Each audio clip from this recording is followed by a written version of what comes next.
Sa mundong mapanghamak at chaotiko, umusbong ang isang pag-ibig at pangako ay nabuo. Isang pangako ng pag-ibig na wagas sa taong lumipas. At ngayong 10 taon ay nagwakas. Pag-ibig nila kaya'y di kumupas. Ito ang tanong na ating sasagutin sa recap episode na ito. Magandang araw sa inyong lahat at welcome sa Majin Anime Recap. Nagsimula ang kwento kung saan makikita ang isa sa ating main character na si Ichijo Rako na masayang nagluluto sa metikulosong paraan. Matapos ito ay agad niya nang hinain ang kanyang luto sa gutom na mga kalalakihan, na miyembro pala ng Yakuza group na pinamumunuan ng kanyang ama.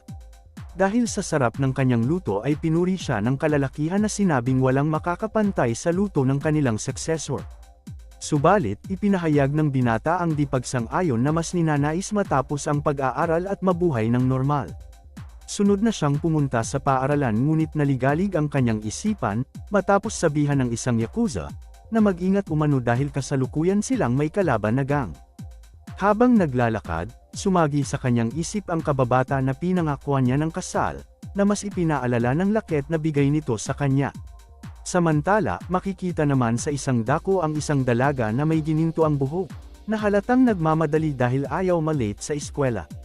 Inakyat nito ang mataas na bakod at sa di inaasahan ay nahulog ito kay Rako gamit ang binti pandepensa kay Maria Clara, dahilan para tumilapon ang laket at magdugo ang ilong ng binata. Humingi ito ng paumanhin subalit mabilis ring umalis dahil sadyang ayaw malate. Pagkarating sa eskwela ay sinalubong naman si Rako nina Onodera, na kanyang only crush at ni Shu na kanyang best friend.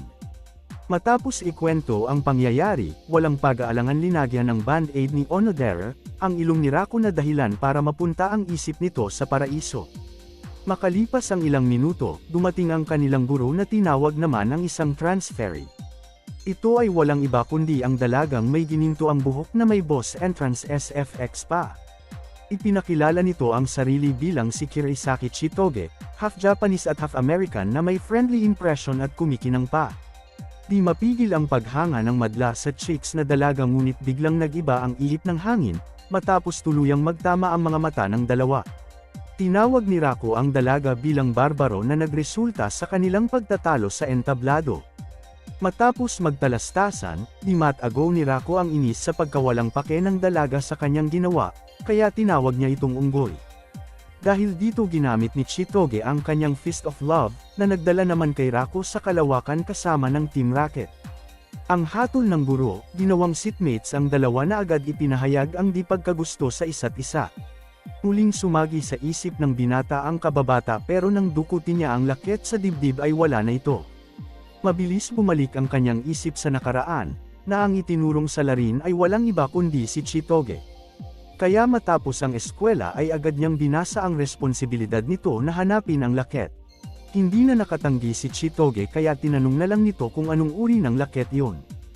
Nang ipaliwanag ito ni Rako ay bakas naman kay Onodera ang pagkapamilyar nito, subalit hindi niya masiguro. Sumang-ayon si Chitoge na hanapin iyon sa kondisyong di na siya kukulitin ng binata kapag nahanap niya ito. Giit niya na ayaw niyang maging kaibigan, ang lalaking iyakin at di maka-get over sa nakaraan. Tubos ang inis ni Rako na mas sumidhi pa, matapos silang muling e-partner ng teacher sa gawain ng pagbantay sa mga hayop. Kinabukasan, makikita si Chitoge na hirap mag-take note sa Japanese subject, kaya binigay sana ni Rako ang kanyang notebook. Ngunit mataas ang pride ng dalaga na tinanggihan ng tulong sa paraang ikinainis ng binata. Sa PE class, kinausap si Rako ni Shu na itinanong ang real score nila ng chicks na si Chitoge, na ngayon ay ipinapamalas ang kanyang athletic abilities. Sinabi ni Rako na isa lamang itong unggoy, na muntik namang magdala sa kanya kay San Pedro. Nagpatuloy ang dalawa sa paghahanap sa laket at dito napatanong ang binata, sa dahilan ng paglipat eskwelahan ng dalaga. Sinabi ni Chitoge na dahil yun sa trabaho ng kanyang magulang, ngunit di kumbinsido si Rako kaya nagusisa pa sana, nang agad namang pinutol ng dalaga ang usapan. Naamoy ng binata sa buhok ni Chitoge ang isang pamilyar na amoy, at habang hindi niya yun maalala, ay kasalukuyan namang nagsasagupa ang Yakuza at mga gangster sa paligid. Sa sumunod na araw, hindi na kinaya ni Chitoge na hanapin ang laket kaya isinigaw niya sa buong mundo ang kanyang pagkadismaya. Napatanong si Rako sa rason nito at ipinakita sa flashback ang false impression ng madla, na tinanong si Chitoge kung magkasintahan na sila ng binata dahil madalas umano silang magkasama. Samantala, tinutungo naman ni Onodera ang lokasyon ng dalawa, nang magulat siya sa eksenang tumambad sa kanya. Muling nagtalo ang dalawa kung saan sinabi ni Chitoge na si Rako ang may kasalanan, sapagkat hindi niya iningatan ang laket kaya iyon nawala. Dagdag pa niya na parang bata si Rako dahil masyado itong apektado sa simpleng laket na nawala. At ang pangakong iniwan ng kababata sa nakalipas ay maaaring nabaon na sa limot, kaya isa umano itong kalokohan. Muling sumagi sa isip ng binata ang kababata, at dahil simbolo ang laket ng kanilang pangako ay tuluyan ng naghalo ang balat sa tinalupan. Sa pasigaw na paraan sinabi ni Rako na kung yun ang tingin ni Chitoge ay lumayas na lang ito. Bumuhos ang malakas na ulan kasabay ng pag-alis ni Chitoge at naiwan si Rako kasama ang saksi na si Onodera. Lutang man ang isip ay patuloy hinanap ni Rako ang laket nang matawag ang kanyang pansin ni Onodera.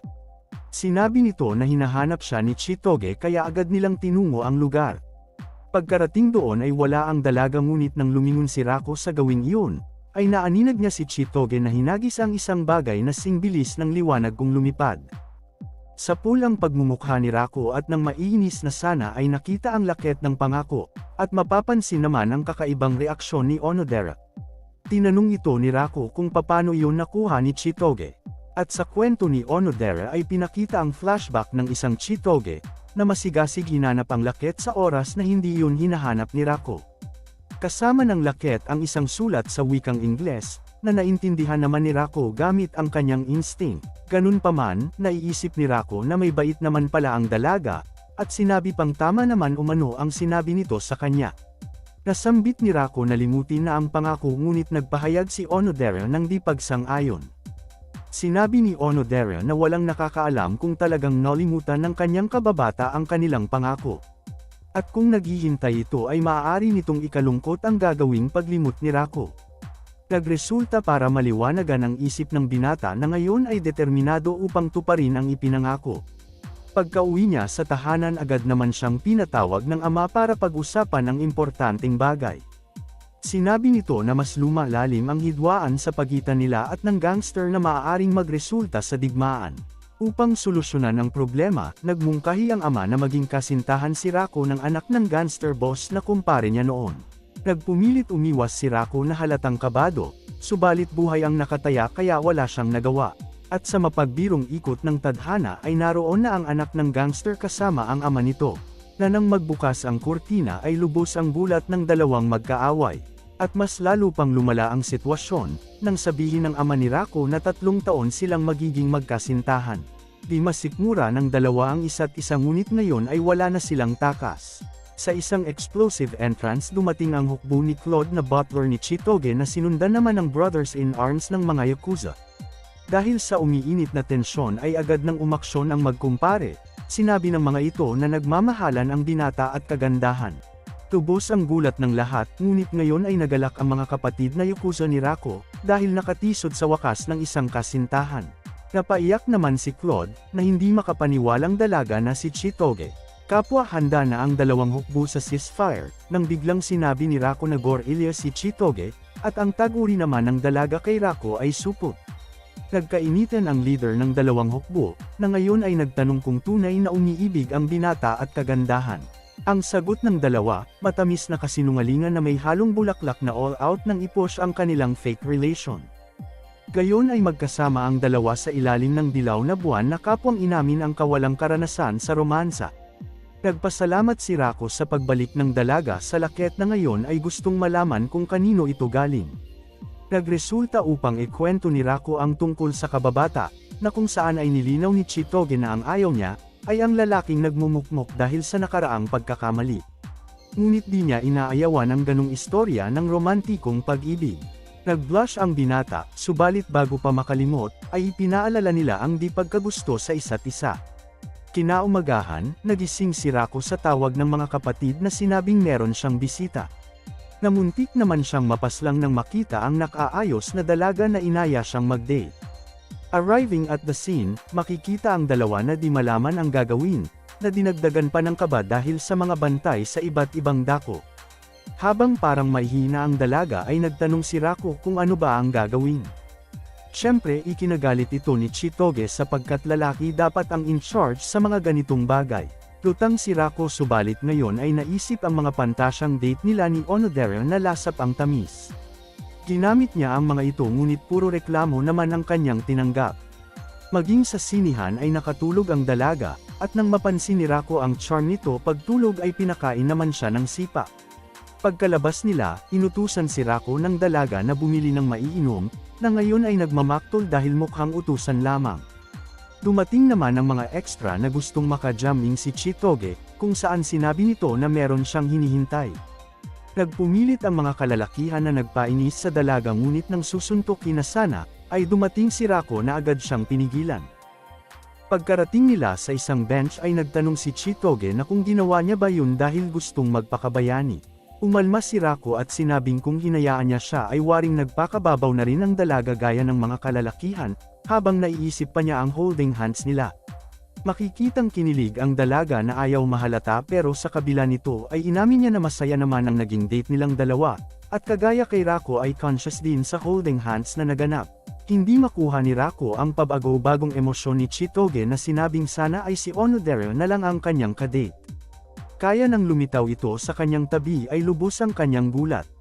Napatanong si Rako kung ano ang ginagawa ng crush sa lugar na yun at sinabi naman ito na kasalukuyan siyang pauwi, na di inasahang makikita ang binata. Nabighani si Rako dahil sa sinaginabuhok teknik na naramdaman naman ni Chitoge.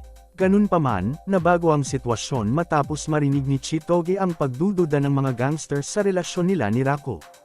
Mula rito ay nag-ayos ang dalaga na planong magromansa subalit natigilan ang lahat matapos makilala ang isa't isa. Napatanong ngayon si Onodera kung darling na ba ang tinawag ni Chitoge kay Rako. Agad tinanggi ng dalawa na may relasyon sila subalit muling natigilan matapos mapansin ang pamilyar na mga mukha.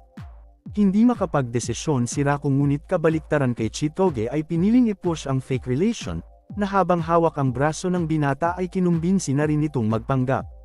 Tito di taranta si Rako kaya kahit tinayanan ni Chitoge ang kanyang dangal sa balat kayong relasyon ay disaster lamang ang naging resulta.